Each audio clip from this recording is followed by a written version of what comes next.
I am Dr. Kinyaju Nganga, welcoming you to Sense 101 Life Club, where we train, coach, and mentor in life skills to inspire people to achieve their God-given destinies. Sense 101 Life Club, inspiring generations. Leading without opposition. There was a story of a gentleman who was lost in a hot air balloon. He had an appointment to meet a friend, and he was already 1 hour late. Looking beneath him, he noticed a woman and shouted, "Where am I? Seems I am lost." And she looked at him and said, "Sir, I think you're approximately 36.7 degrees east and about 1.3 degrees south. That's approximately the location of Nairobi. You're in a hot air balloon approximately 30 feet above the ground." The balloonist looked at the woman and said, "Woman, I suspect you must be an engineer." And she replied, "Yes, I am. How did you know?" And the balloonist replied, "I think you must have given me the correct locus of where I am, but your information has not helped me at all. As a matter of fact, you have even delayed my mission. You've wasted my time." And she looked at the balloonist and said, "Sir, you must be in management." And he replied, "Yes, I am. How did you know that?"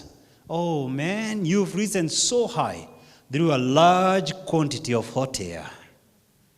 You neither know where you're coming from nor where you're going. You've made promises that you cannot keep, and you expect people beneath you to solve your problems. You're in the same position you were before you met me, and somehow now it's my fault." We call that management. I don't know whether you've gone through that with the managers above you, those at your level, and those beneath you. But my focus today is on leadership because I'm a firm believer each one of us was created to be a leader, and I'll try to persuade so in the next few moments. If you do not rise up to your leadership calling, you will always serve other people's initiatives, and your children's children will serve other people's initiative. But deep down your heart, in your DNA, was a leader created that needs to be unleashed. And at this stage, I want to take a journey with you by looking at 10 leadership approaches, just to check what you could be using in the marketplace. The first leadership approach is known as Great Man Leadership Approach. Great Man Leadership Approach. In this approach, people are convinced that leaders are born. You either have it or you don't. It condemns people to fate. You're either born a leader or not. So then people believe leaders have some special attributes that cannot be acquired.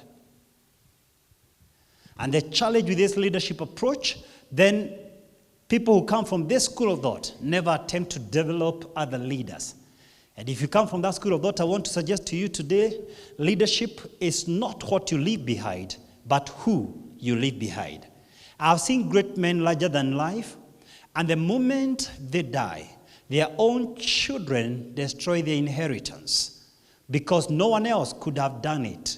They never even revealed their secrets in business or any other form of leadership. And I suggest to you today, it is the lowest form of leadership. The second leadership approach, I'm going to call it today trait leadership approach. T-R-A-I-T, trait leadership approach. This is a leadership approach that believes that leaders have special characteristics. And so people try to analyze the features and the characteristics that leaders have in common. And the challenge with this is that a lot of subordinates and followers attempt to copy everything that the leader does. It produces photocopies of men. It destroys ingenuity. I want to suggest today that while leaders learn from others, they never become them. Leadership approach number 3. Skills leadership approach. Skills leadership approach. This is more progressive than the first two because it suggests that there are some leadership skills that can be acquired. And if you acquire them, everyone can become a leader. And usually there are 3 types of skills that are acquired. We have what we call technical skills, people skills, and conceptual skills. Let me say that one more time. We have technical skills. For example, you could be an accountant. You could be an actuary. You could be a doctor, an architect, a lawyer. These are technical skills. Then we have people skills, the art of dealing with people, the ability to handle people. And then we have conceptual skills, your problem-solving skills, your ability to strategize and to anticipate and solve problems long before they occur. Now, most organizations that believe and adopt skills leadership approach normally concentrate in developing a specific leader or a certain management level and ignore the rest. So they end up creating a cult in a certain leader. And I don't know whether you have noticed in your organization, some leaders will never even go on leave, especially people from procurement. They will even lock or carry the books away. They're even proud of saying, when I leave, they can't do anything. They never perform when I'm not there. What a tragic statement from a leader. You see, while I believe leaders must continue to learn, the cup of knowledge for leaders never fails. Leaders never graduate from learning. You must also make yourself increasingly unnecessary and develop the people around you. You've got to seek to empower, not to develop power around you. Seek to empower the other people and develop people around you, not just yourself. Leadership approach number 4. It is called styles leadership approach. Styles leadership approach. Under this approach, people believe that the success of a leader depends on the style of his leadership. The effectiveness of the leader is dependent on the leadership style. And usually there are 3 types of leadership styles. The first one is autocratic and demanding. The second one is democratic and participatory. And the third one is called laissez-faire. Let people alone. Let people decide what they want to do.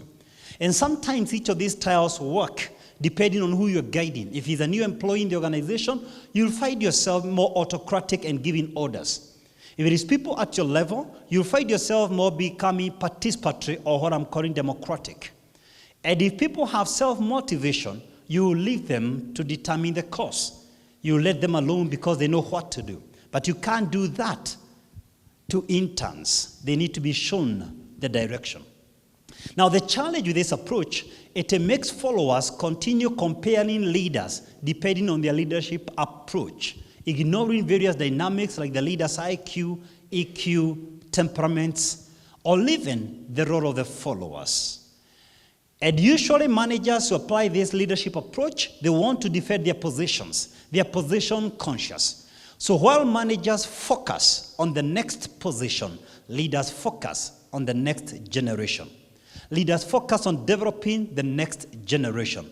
I even want to add, while politicians focus on the next elections, leaders focus on the next generation. Leadership approach number 5. I'm going to call it situational leadership approach. Situational leadership approach. Some people believe there is no one good leadership approach that is superior to others. It depends with the situation at hand. Scholars, on the other hand, have tried to analyze the situations and categorize them into 4 clusters. And the first cluster is where you have employees or subordinates or followers with low competence but high commitment. In this situation, then you direct them, you tell them. The second scenario is whereby you have some commitment and some competence. These kind of people, you coach them.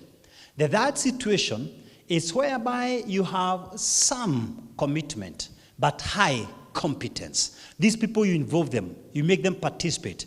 The fourth and the most desired situation is where you have people in your organization who are highly committed and highly gifted and skilled. They have the competence and they're committed. In this case, you delegate and allow them to run the show.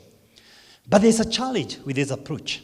It assumes that the four situations are static and you can't alter them. And I want to suggest tonight that true leaders do not pursue or seek followers. Followers are attracted by true leaders.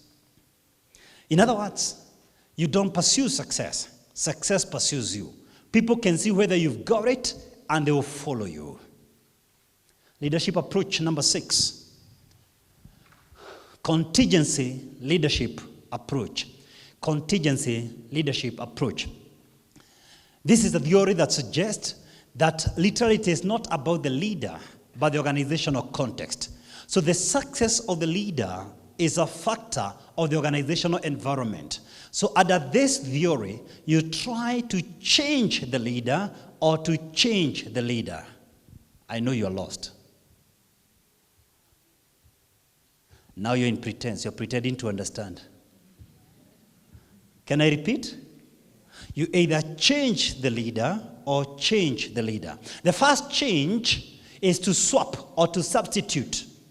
The second change deals with molding or refining the leader. Did I communicate? Let me try one more time. I either change the leader and bring the person who fits into this organizational context, or I work on building the leader. Have I communicated? Now, the greatest challenge with this approach is that people often embark on headhunting and poaching leaders rather than developing them. And if you come from that school of thought, hear my voice tonight, your leadership will never be judged by the people you treat, but by the people you develop. You will never be measured by the leaders you treat, but the leaders you manage to develop from scratch. Leadership approach number 7. Transactional leadership approach. Transactional leadership approach. Under this approach, the leader engages with the follower on a transitory, not emotional approach. That means it's work related. It's about efficiency decisions. It's about cost cutting, enhancing productivity. And it's a reward for performance and a punishment for non-compliance and non-performance. Creativity, innovativeness is not encouraged under this approach. Ingenuity is destroyed. You're supposed to fit into the rules and procedures of the organization. Leaders who come from this approach tend to believe that managers and their subordinates are not naturally motivated. So they come up with a reinforcement scheme. And this works for a while, so long as the carrot is long enough and sweet enough. External motivation collapses in the long haul because you've got to keep on increasing the bait. And that's why we want to propose today about internal motivation. In other words, reinforcement should never substitute coaching. Coaching is the highest level of leadership, such that people don't follow you because they have to. They follow you because they want to. Leadership approach number 8. I'm going to call it tonight transformational leadership approach. Transformational leadership approach.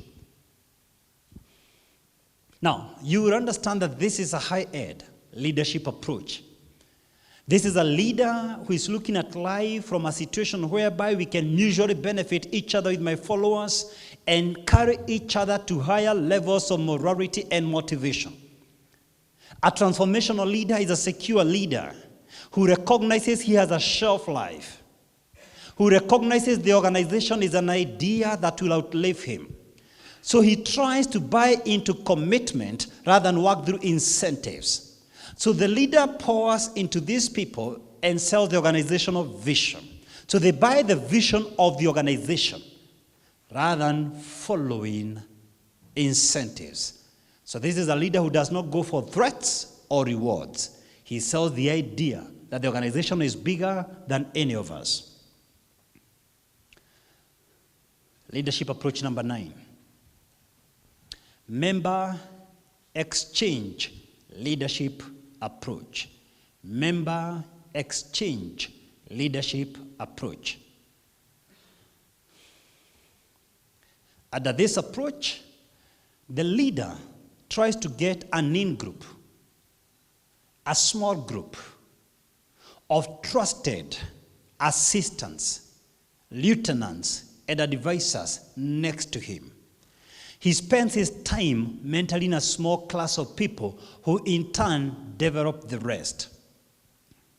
So the in-group becomes very loyal to the leader, and they pour their lives to him. Often than not, it works very well as long as the leader is secure. Regrettably, there are many insecure leaders who try this approach, and the first thing they do is to cut the horns of the in-group because they tend to outgrow them. The next thing they make is everyone else in the out-group, they feel insecure, and their motivation levels are low. They have no morale. So there is a leadership approach that only works with people who are secure, who can pour themselves into a small group that in turn influences the rest of the organization. Number 10 and the last one. Servanthood leadership approach. Servanthood leadership approach. You must be suspecting that the reason I wanted to share with this at the very last point, it is the highest level of leadership. Servant leaders are so secure, they want the followers to outshine them. Servanthood leadership is based on love and compassion, a genuine, true love for the people you serve. In turn, the leader receives reciprocal service from the followers, high performance, and they pour themselves, they lay down their lives on his behalf. How do you judge whether someone is a servant leader or not? The difference is simple. In servanthood leadership, you are not judged by how many people serve you, but by how many people you serve. The true mark of servanthood leadership is mentorship. And I want to demonstrate servanthood leadership because this is my focus tonight. And I'll ask Rastas to come right here, perhaps with 2 other men. And I just want to illustrate, maybe I could use this mic as a baton. I want to suggest today that servanthood leadership is like a relay race. And we are going to run with these guys. I'm beginning the race. You set? Let's do this race. I'm the first guy to start the game. And I want to pass on the baton to my follower. What do you notice about this? Is he looking behind? No. He's looking forward. Because in servanthood leadership, the person picking the baton is younger and fresher, has more fresh ideas than the person passing on the baton. Then he passes on the baton. But you know, some guys refuse to pass on the baton. Just come a moment, Rastas, before you pass it on. There are some people who refuse to pass on the baton. They don't believe in succession planning. And their empire dies the day they die. Is that familiar? The only way for an organization to outlive you is by you releasing it. Yes, you started the organization, you started the idea, but the only space for this thing to outgrow you is to release it. Because by the time I'm giving the baton, I'm already tired and exhausted. Men, pass it on. Don't refuse to pass on the baton.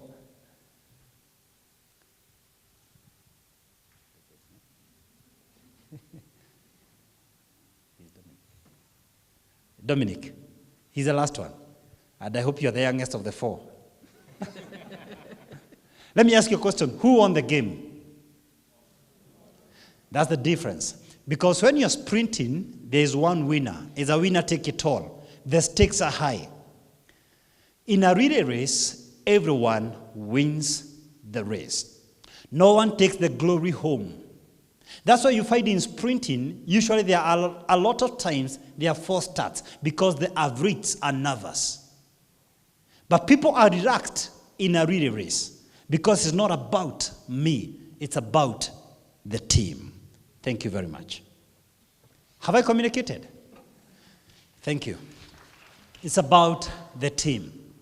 It's about mentorship. And tonight, I want to dissect servanthood leadership by taking you through the 3 dimensions of servanthood leadership.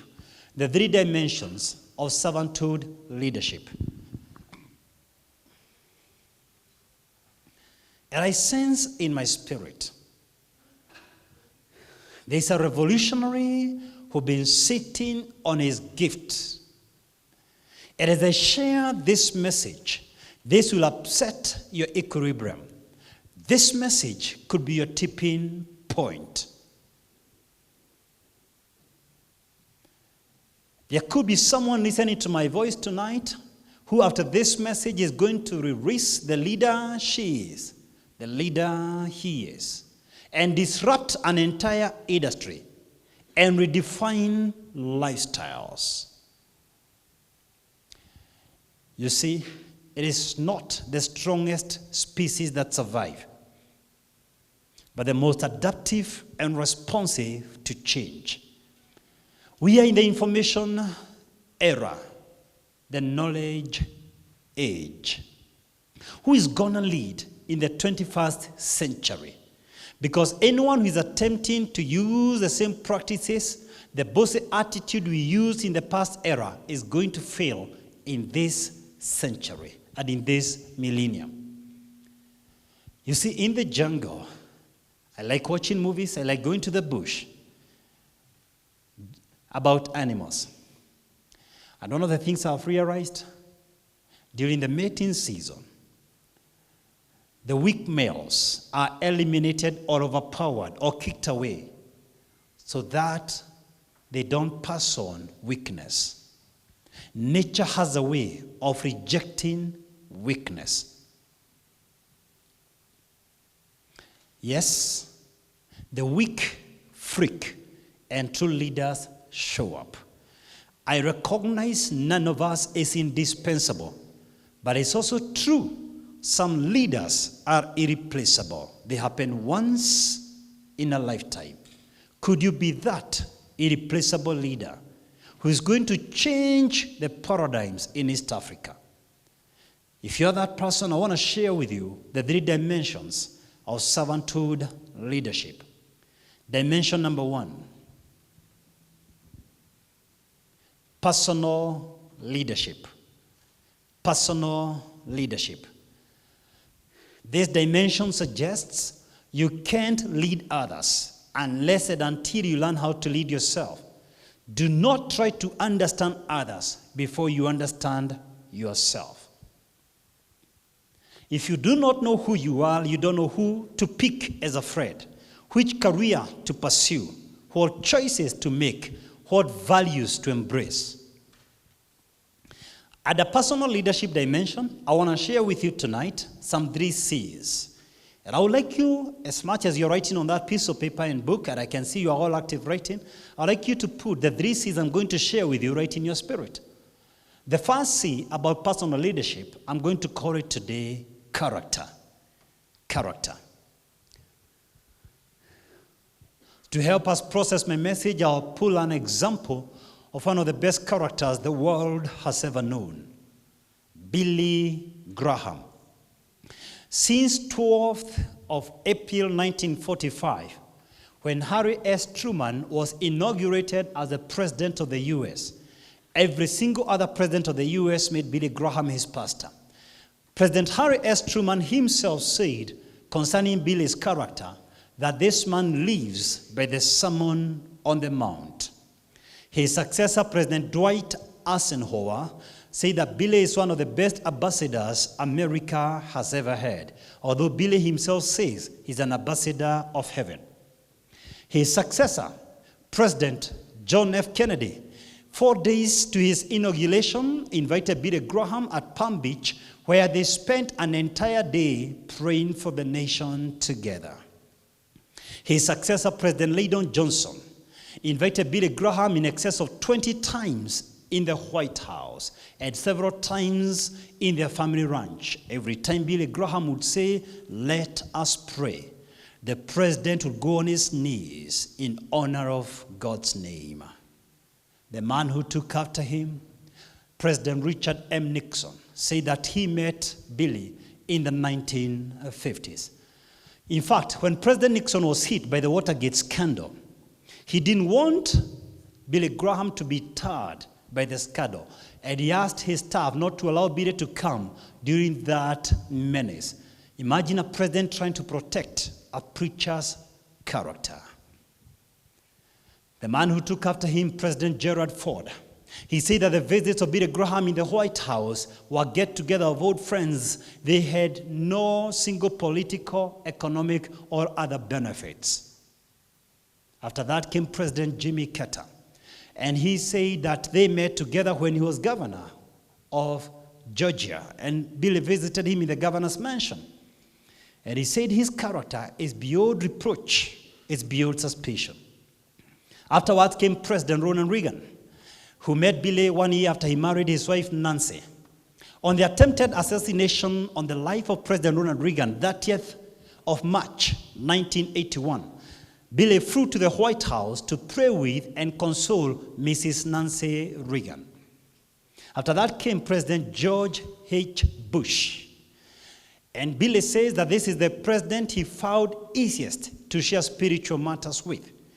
On the eve of the first Gulf War, 17th of January 1991, Billy was there with George and Barbara Bush praying for the nation, praying with them.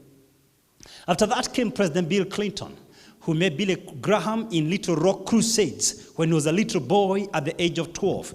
And Bill Clinton later said he realized in Billy's crusades, people were never segregated all along on racial ground, even when racism was at its peak at the United States. He never segregated whether a president was a Democrat or a Republican.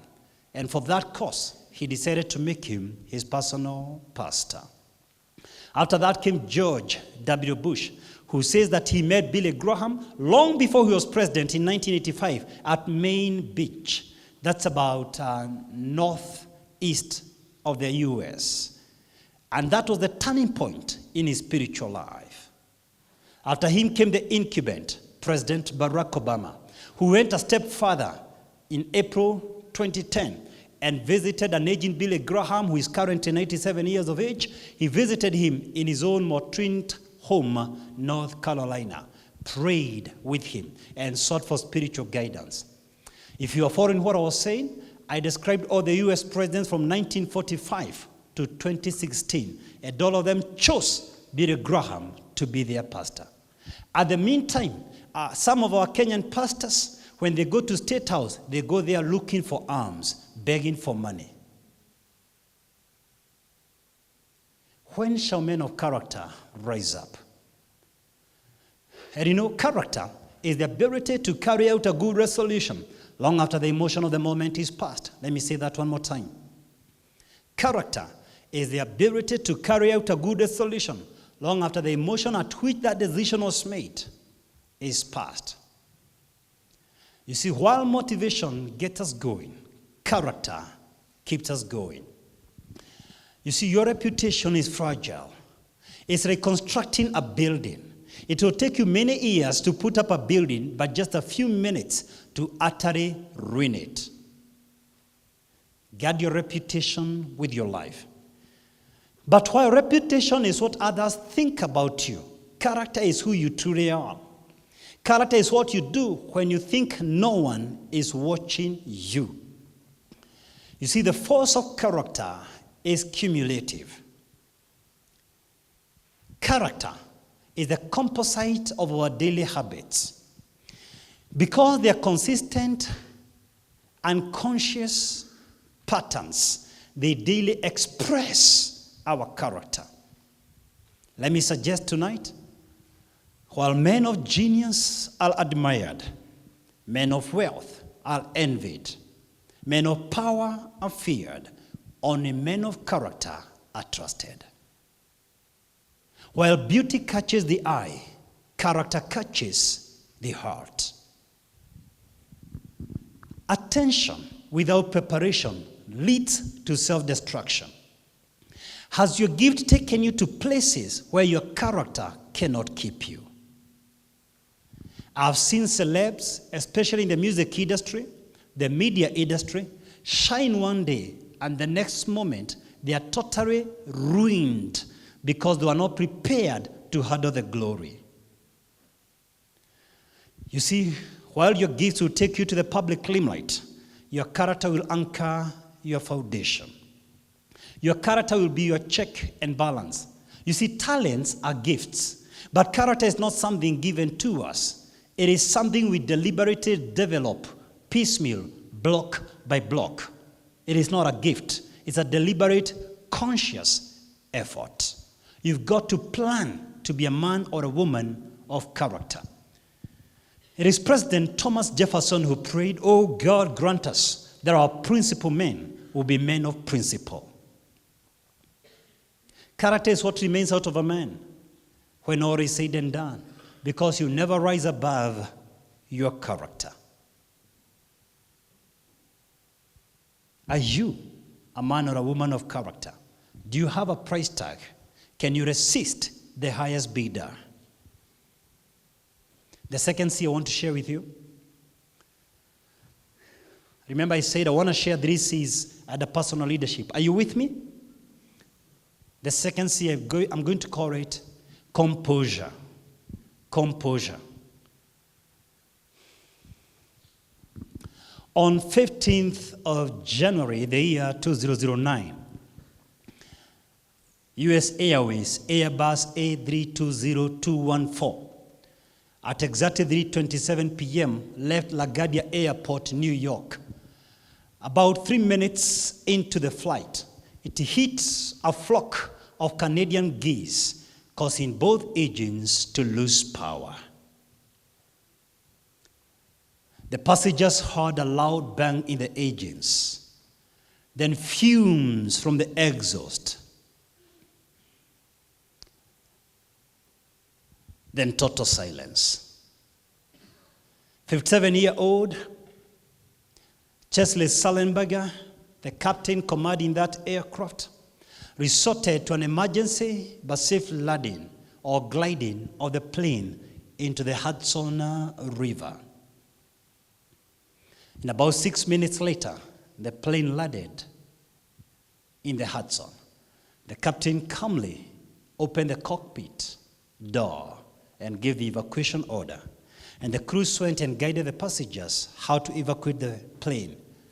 All of them, 155 passengers on board, survived, including one on a wheelchair.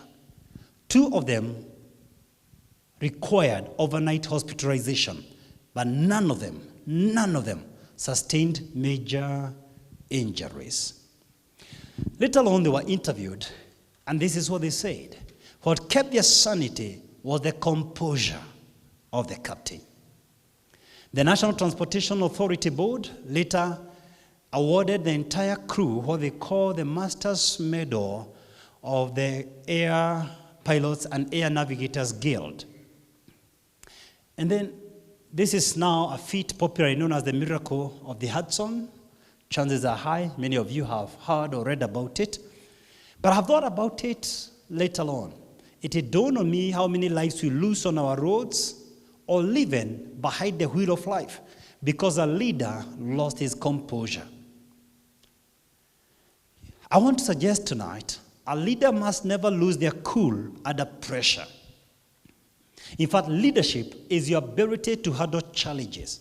Often than not, I hear people say, "I can't take it anymore." What you don't realize you're saying is that you don't want leadership. Even from a corporate organization perspective, When you're being promoted from one level to another and paid much more than the others, you are paid to deal with higher challenges. They actually pay you for more complicated problems. And the moment you say you don't want problems, basically what you're saying, you don't want promotion. Because promotion is a factor of your ability to handle pain. There is no leadership without challenges. Every leader must be able to deal with the turbulences of the commoner and the storms of the mighty. And the reality is, sometimes in leadership, you'll be analyzed and scandalized by the people you serve. You get a backlash from the people you poured your lives to them, but you must never stoop low to their level. There are times I post articles on FB. Over 90%, I get nice compliments. But almost every time I post, I get someone who is very upset with our message. And I always say, you need to treat criticism as feedback. I know for a fact, if someone has been living in the dark for too long, and you switch on the light immediately, the eyes hurt. Does that make sense? So they prefer their darkness. It's familiar ground. So I don't want to get into their level. The moment you get so tempted to be losing your cool like the rest, you lose your leadership. Whenever interviews are being done, I want you to remember this. Everyone has qualified to be shortlisted. In fact, the line between who is picked and who is not going to be picked, even to be the next Chief Justice in Kenya, the main difference is your ability to handle pressure, to maintain your cool. Sometimes it gets crazy. I followed a story of a man I deeply love and respect. Pastor Rick Warren lost his son to suicide. You'd expect at such a moment for people to empathize.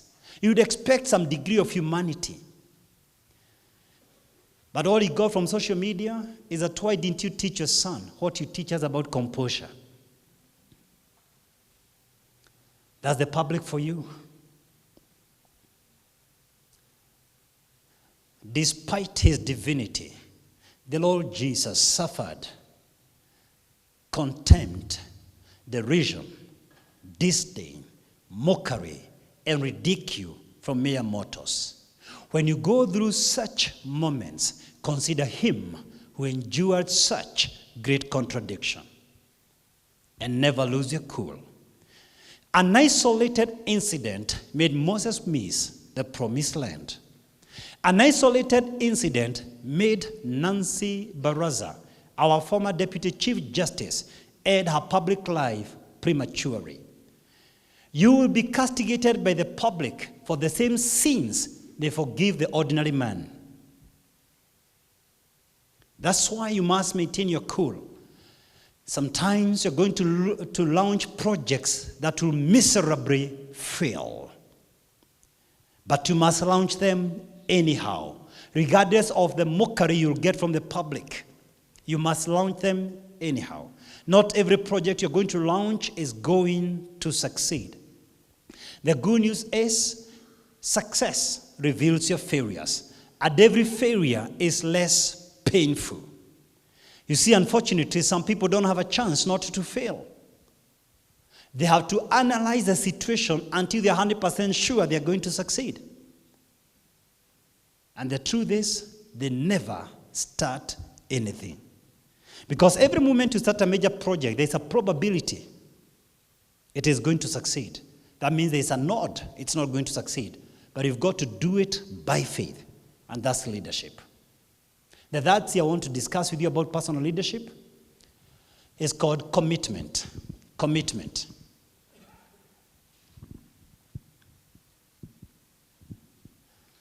There is a hostel somewhere midway on your way up to the peak of the Alp mountains. It's warm, it's nice, it's cool. It's a place for hikers to lodge.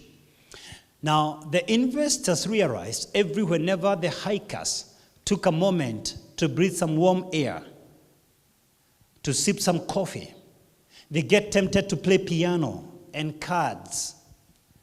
They take some moment to warm up a little bit before continuing the mission.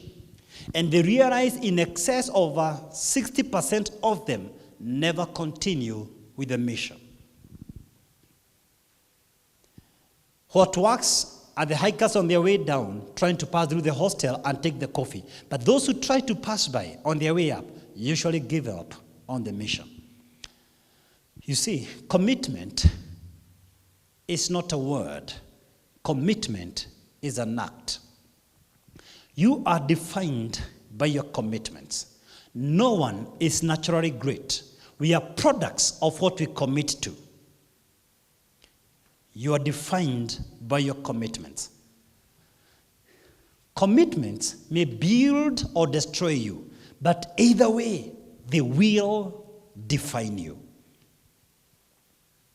I repeat, no one is naturally great. We are products of what we commit to. What are you committing yourself to? Italian Renaissance, Michelangelo's art, and sculptures and architecture make people tear. The man died 1564. His influence lives on. His work lives on. Can you put your signature against your work? Whenever I'm releasing articles on social media, I insist. I want them to have my signature. I want people to know I'm the one who wrote that article. Why? I'm proud of my work. I don't release it to the world unless I'm very sure I'm going to influence someone. And I want to suggest to you today, don't release it to the world until it is world class. Because the world buys only the very best. Don't agree to play second violin. There is no space for second best. Be a merchant of wow. Leave people with a pleasant, memorable experience. Leave them longing for more, wondering where you've been all these years. That's leadership. You've got to commit. You see, there is some falsehood that people perform because of gifts. Undeniably, there's a place for gifts, perhaps 10%. 90% perspiration, commitment. Rise up to the occasion and commit yourself. Whatever your hand finds to do, do it with all your might. Ecclesiastes 9:10, one of my top 3 favorite scriptures. And this takes me to the second dimension of servanthood leadership. Dimension number 2. I'm going to call it tonight purpose leadership. Purpose leadership. I'm going to discuss some 3 Ds at the purpose leadership. 3 Ds. The first D, destiny. The first D, destiny.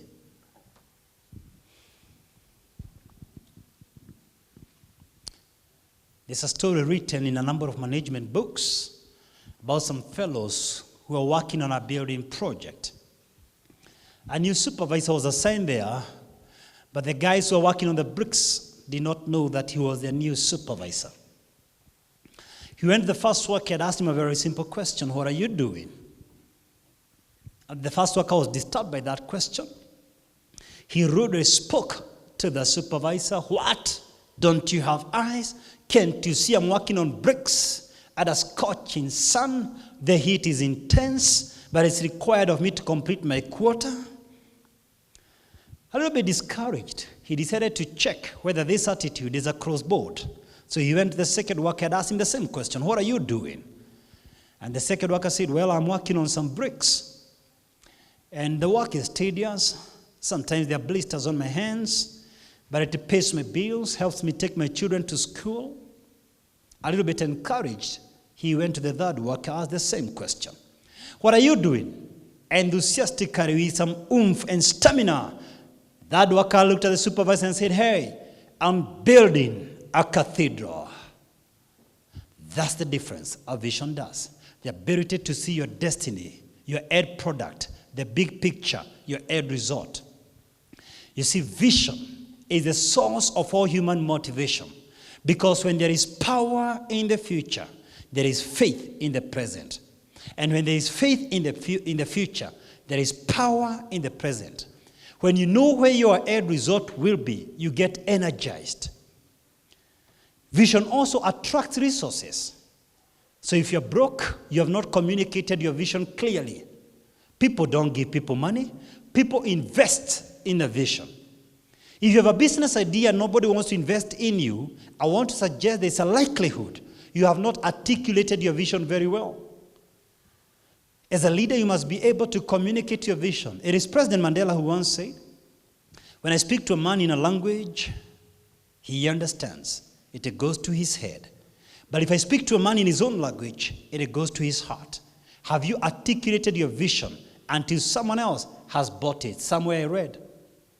Write it down so that whoever sees it may run with it. Habakkuk 2:2. A vision also acts as a magnet. It keeps you focused. It helps you make choices. Whether it's your list to do items, whether it's the clothes you buy and wear, whether it's the movies you watch, whether it's the music you listen, whether it's the people you relate with and hang out with, that vision defines your choices. There are things I can't do because of my vision. There are places I can't go because of my vision. There's a language I can't use because of my vision. There are mistakes that will be too costly for my vision. It keeps you focused. It becomes your check balance of what you can or cannot do. But a vision, the authenticity of a vision is tested through trying moments.